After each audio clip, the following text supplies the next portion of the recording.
10. hakikat. Bab-ı hikmet, inayet, rahmet, adalettir. İsmi Hakim, Kerim, Adil, Rahim'in cilvesidir.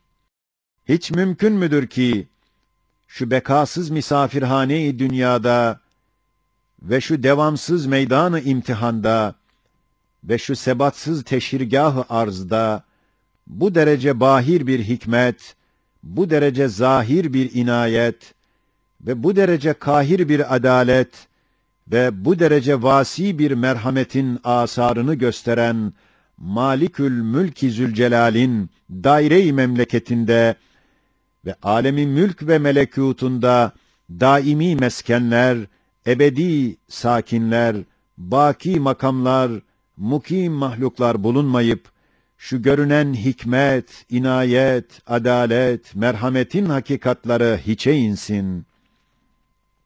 Hem hiç kabil midir ki, o Zat-ı Hakim, şu insanı bütün mahlukat içinde, kendine külli muhatap ve cami bir ayna yapıp, bütün hazain-i rahmetinin müştemilatını ona tattırsın, hem tarttırsın, hem tanıttırsın, kendini bütün esmasıyla ona bildirsin, onu sevsin ve sevdirsin, sonra o biçare insanı o ebedi memleketine göndermesin. O daimi saadetgâha davet edip mes'ud etmesin. Hem hiç makul mudur ki, hatta çekirdek kadar her bir mevcuda bir ağaç kadar vazife yükü yüklesin, çiçekleri kadar hikmetleri bindirsin, semereleri kadar maslahatları taksın da, bütün o vazifeye, o hikmetlere, o maslahatlara, dünyaya müteveccih, yalnız bir çekirdek kadar gaye versin. Bir hardal kadar ehemmiyeti olmayan, dünyevi bekasını gaye yapsın. Ve bunları alem-i manaya çekirdekler ve alem-i ahirete bir mezra yapmasın. Ta hakiki ve layık gayelerini versinler ve bu kadar mühim ihtifalat-ı mühimmeyi gayesiz, boş, abes bıraksın. Onların yüzünü alem-i manaya, alem-i ahirete çevirmesin. Ta asıl gayeleri ve layık meyvelerini göstersin. Evet, hiç mümkün müdür ki, bu şeyleri böyle hilaf-ı hakikat yapmakla, kendi evsaf-ı hakikiyesi olan Hakim, Kerim, Adil, Rahim'in zıtları ile haşa sümme haşa muttasıf gösterip, hikmet ve keremine, adil ve rahmetine delalet eden, bütün kainatına kaykını tekzip etsin, bütün mevcudatın şehadetlerini reddetsin, bütün masnuatın delaletlerini iptal etsin.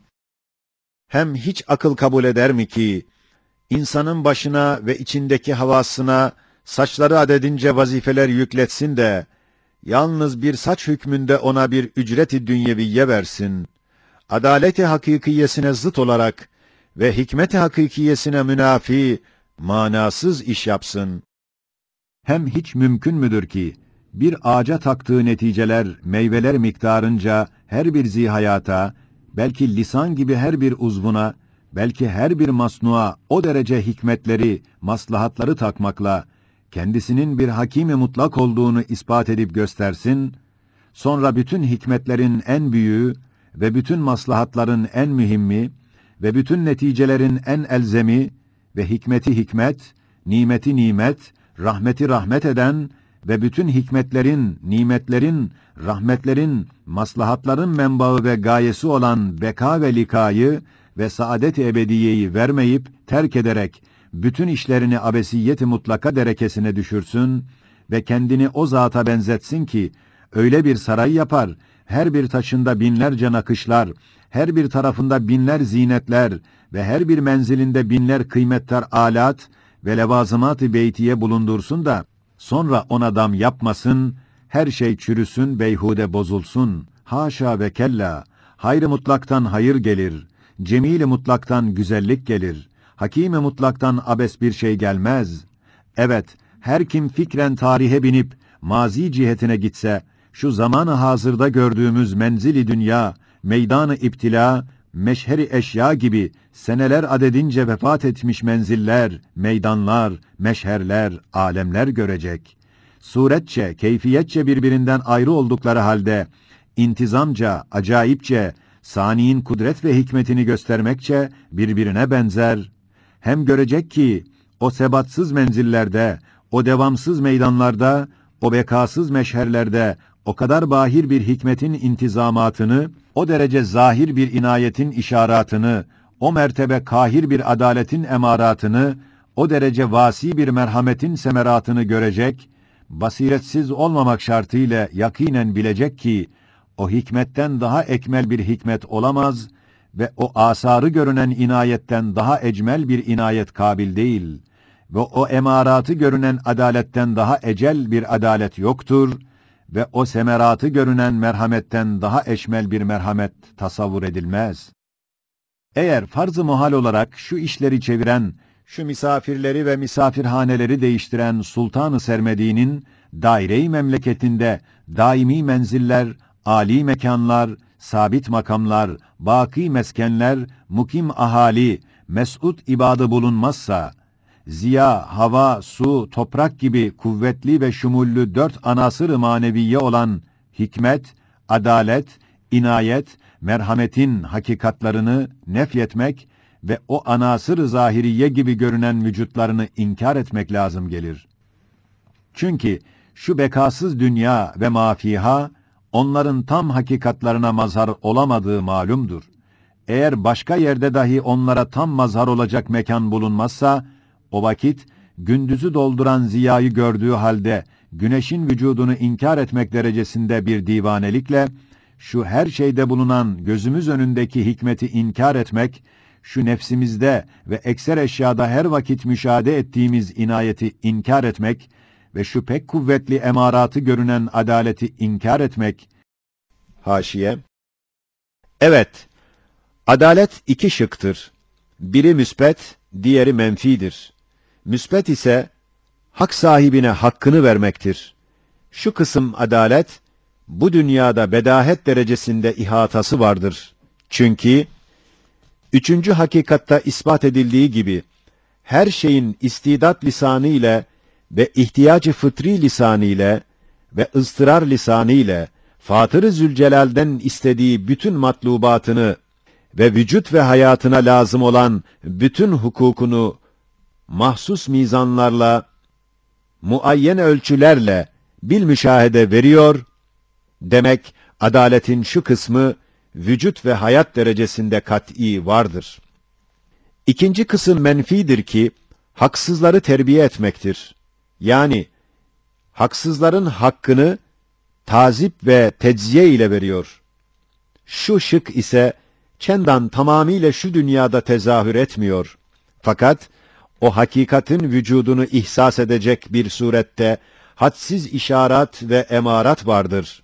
Ez cümle, kavmi Ad ve Semud'dan tut, ta şu zamanın mütemerrit kavimlerine kadar gelen sille-i te'dip ve taziyane-i tazip, gayet âli bir adaletin hükümran olduğunu hadsi kat'î ile gösteriyor. Ve şu her yerde gördüğümüz merhameti inkar etmek lazım geldiği gibi, şu kainatta gördüğümüz icraat-ı hakîmane ve ef'al-i kerimane ve ihsanat-ı rahimanenin sahibini, haşa sümme haşa, sefih bir oyuncu, gaddar bir zalim olduğunu kabul etmek lazım gelir ki, nihayetsiz muhal bir inkılab-ı hakaiktir.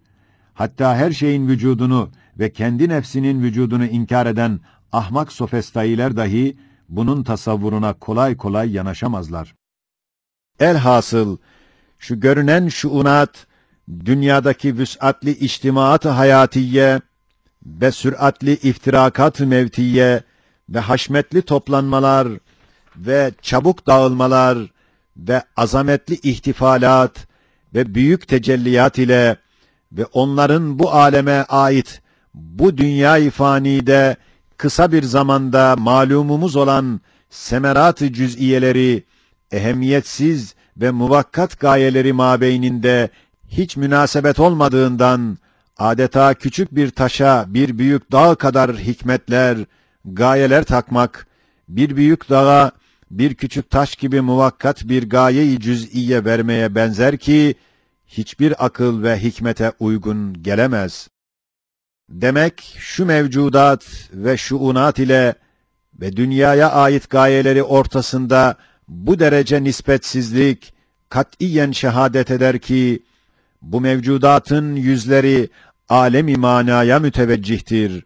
Münasip meyveleri orada veriyor ve gözleri Esma-i Kutsiye'ye dikkat ediyorlar. Gayeleri o aleme bakıyor ve özleri dünya toprağı altında, sümbülleri alemi misalde inkişaf ediyor. İnsan, istidadı nispetinde burada ekiyor ve ekiliyor. Ahirette mahsul alıyor. Evet, şu eşyanın Esma-i İlahiye'ye ve alemi ahirete müteveccih yüzlerine baksan göreceksin ki, mucize-i kudret olan her bir çekirdeğin bir ağaç kadar gayesi var. Kelime-i hikmet olan her bir çiçeğin, haşiye. Sual, eğer dense, neden en çok misalleri çiçekten ve çekirdekten ve meyveden getiriyorsun? El cevap, çünkü onlar, hem mucizat-ı kudretin en antikaları, en harikaları, en nazeninleridirler. Hem ehli tabiat ve ehli dalalet ve ehli felsefe, onlardaki kalemi kader ve kudretin yazdığı ince hattı okuyamadıkları için, onlarda boğulmuşlar. Tabiat bataklığına düşmüşler. Bir ağaç çiçekleri kadar manaları var ve o harikayı sanat ve manzume-i rahmet olan her bir meyvenin, bir ağacın meyveleri kadar hikmetleri var. Bizlere rızık olması ise, o binler hikmetlerinden bir tek hikmettir ki, vazifesi biter, manasını ifade eder, vefat eder, midemizde defnedilir. Madem bu fani eşya, başka yerde baki meyveler verirler ve daimi suretler bırakır ve başka cihette ebedi manalar ifade eder. Sermedi tesbihat yapar ve insan ise onların şu cihetine bakan yüzlerine bakmakla insan olur. Fanide, bakiye yol bulur. Demek, bu hayat ve mevt içinde yuvarlanan, toplanıp dağılan mevcudat içinde başka maksat var. Temsilde kusur yoktur. Şu ahval, taklit ve temsil için teşkil ve tertip edilen ahvale benzer. Nasıl büyük masrafla kısa içtimalar, dağılmalar yapılıyor, ta suretler alınsın, terkip edilsin, sinemada daim gösterilsin. Onun gibi, bu dünyada kısa bir müddet zarfında, hayat-ı şahsiye ve hayat-ı içtimaiye geçirmenin bir gayesi şudur ki, suretler alınıp terkip edilsin, netice amelleri alınıp hıfzedilsin, ta bir mecma-ı ekberde muhasebesi görülsün ve bir meşher-i azamda gösterilsin ve bir saadet-i uzmaya istidadı gösterilsin. Demek hadis-i şerifte dünya ahiret mezrasıdır diye bu hakikati ifade ediyor. Madem dünya var ve dünya içinde bu asarıyla hikmet ve inayet ve rahmet ve adalet var, elbette dünyanın vücudu gibi kat'i olarak ahiret de var. Madem dünyada her şey bir cihette o aleme bakıyor, demek oraya gidiliyor. Ahireti inkar etmek, dünya ve mafihayı inkar etmek demektir. Demek ecel ve kabir insanı beklediği gibi, cennet ve cehennem de insanı bekliyor ve gözlüyor. 11. hakikat. Bab-ı insaniyettir, ismi Hakk'ın cilvesidir. Hiç mümkün müdür ki, Cenab-ı Hak ve Mabudu Bilhak, insanı şu kainat içinde rububiyet-i mutlakasına ve umum alemlere rububiyet-i âmmesine karşı en ehemmiyetli bir abd ve hitabat-ı sübhaniyesine en mütefekkir bir muhatap ve mazhariyet-i esmasına en cami bir ayine ve onu ismi azamın tecellisine ve her isimde bulunan ismi azamlık mertebesinin tecellisine mazhar bir ahsen-i takvimde en güzel bir mucize-i kudret ve hazain-i rahmetinin müştemilatını tartmak, tanımak için en ziyade mizan ve aletlere malik bir müdakkik ve nihayetsiz nimetlerine en ziyade muhtaç ve fenadan en ziyade müteellim ve bekaya en ziyade müştak ve hayvanat içinde en nazik ve en nazdar ve en fakir ve en muhtaç ve hayatı dünyeviyece en müteellim ve en bedbaht ve istidatça en ulvi ve en yüksek surette, mahiyette yaratsın da onu, müstahit olduğu ve müştak olduğu ve layık olduğu bir dar-ı ebediye göndermeyip, hakikat-ı insaniyeyi iptal ederek, kendi hakkaniyetine taban tabana zıt ve hakikat nazarında çirkin bir haksızlık etsin.